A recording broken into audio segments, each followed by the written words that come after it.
Hey everybody, I haven't gotten one of these styrofoam trays lately, but I did have something that came in this recently, so I saved it to share with you how I turn this into a printing plate.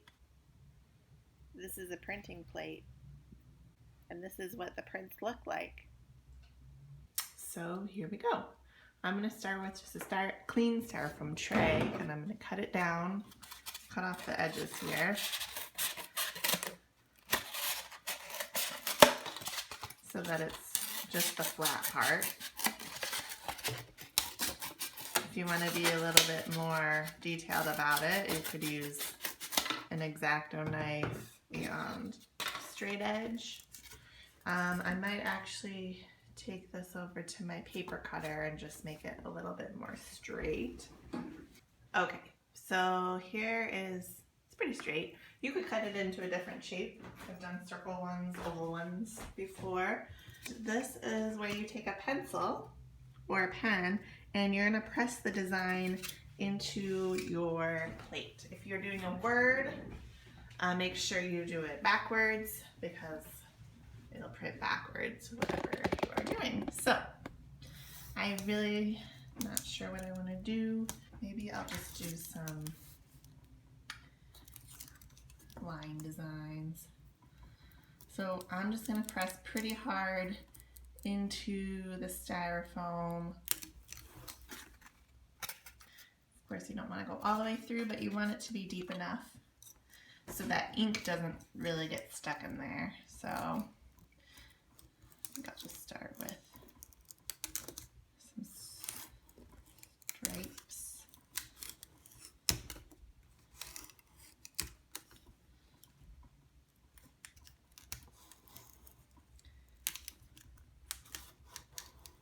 Lines, and then maybe I'll just do some shapes on the inside. If you're gonna try this out, you can't really get super detailed prints with this technique, which is fine, but just so you know.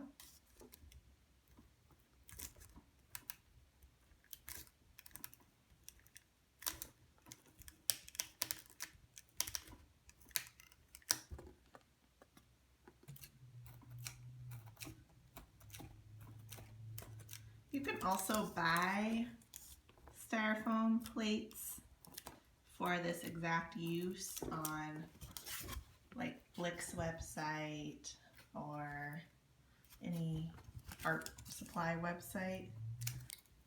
I like to use what I have already.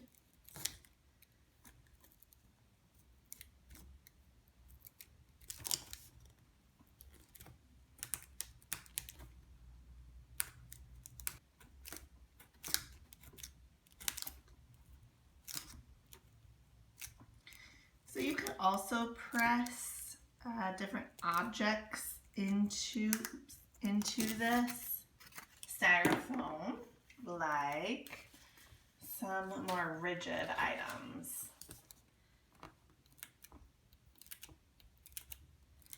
So using that for either straight lines or,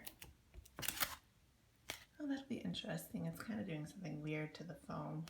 Let's see what else I have in here. This one's a little bit smaller. So using this to create circles.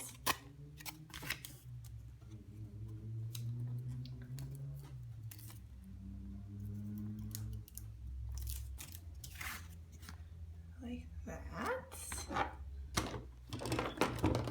The end of a paintbrush.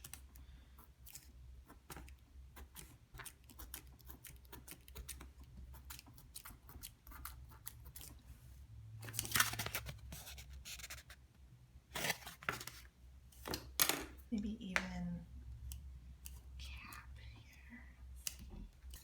Maybe I'll just do the side, like the edge. of the cab and see what that looks like.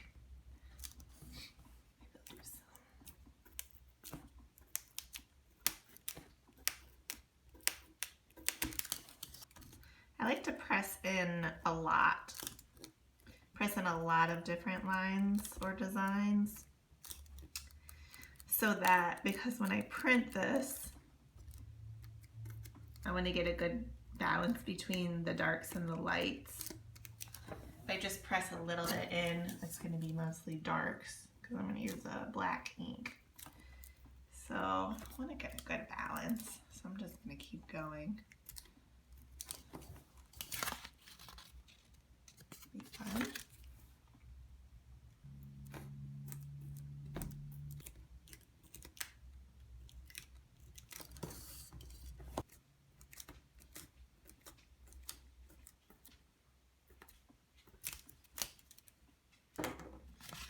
So I'm going to go ahead and print this on some of my paper. Alright, so for the printing part, I'm going to use a brayer. I use the Speedball one.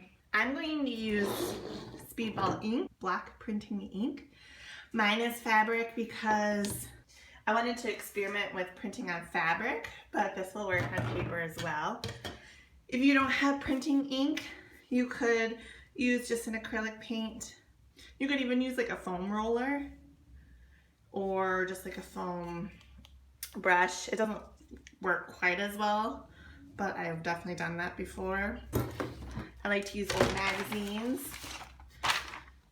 to just protect my workspace, and that way I can ink my plate and not get my table messy. And then I have just some paper, random paper that I happen to have that's actually really good size. I already had that cut. So I just use this old tin lid, and I'm going to squeeze out some of my black printing ink.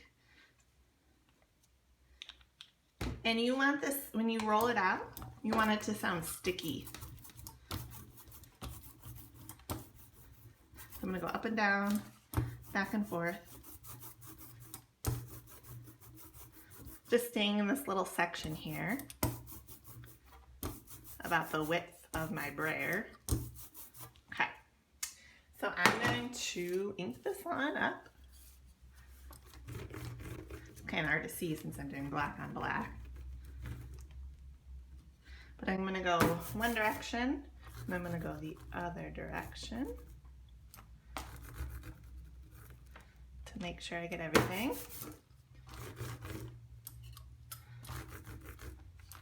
I'm gonna flip it to a new page. Oops. And I'm going to set my paper right on top, like this.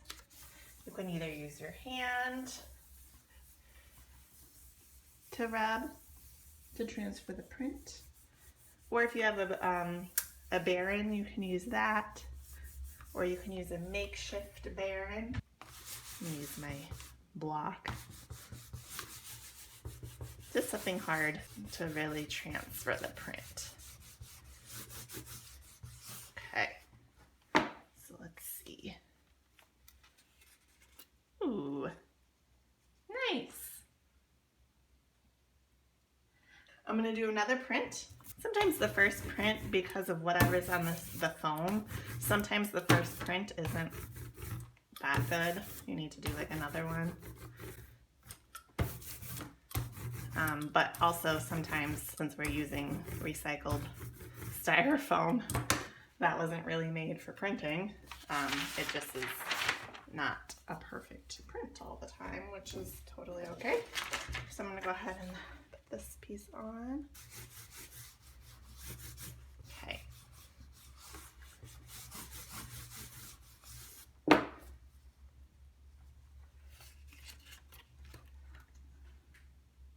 Nice.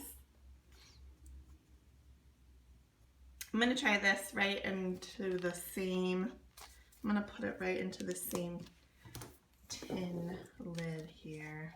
see what happens when I mix them. This is really old acrylic paint. So, and I don't have much left. That may be way too much. But we're gonna try it. So it won't necessarily sound sticky like the black printing ink does, but you really don't want a big old glob. So I think I put too much on. But we're gonna do it anyways. So let's see. Maybe I'll roll just a little off first. Okay. If you have too much on your brayer or brush or whatever you're using to apply, it will get into the little nooks and crannies.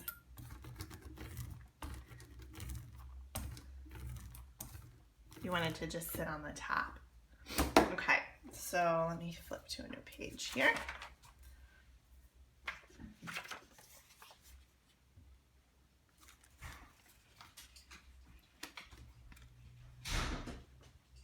This is the first print I did. This is the second one, which I think is the best. And here is the one with acrylic paint. I hope you enjoyed this video. If you did, go ahead and give me a thumbs up. Click the subscribe button. And if you do try this out, I would love to see. I'm on Instagram over at Feinberg Art Studio. So if you take a picture and post it there, be sure to tag me. All right, enjoy, have fun. Thanks for watching.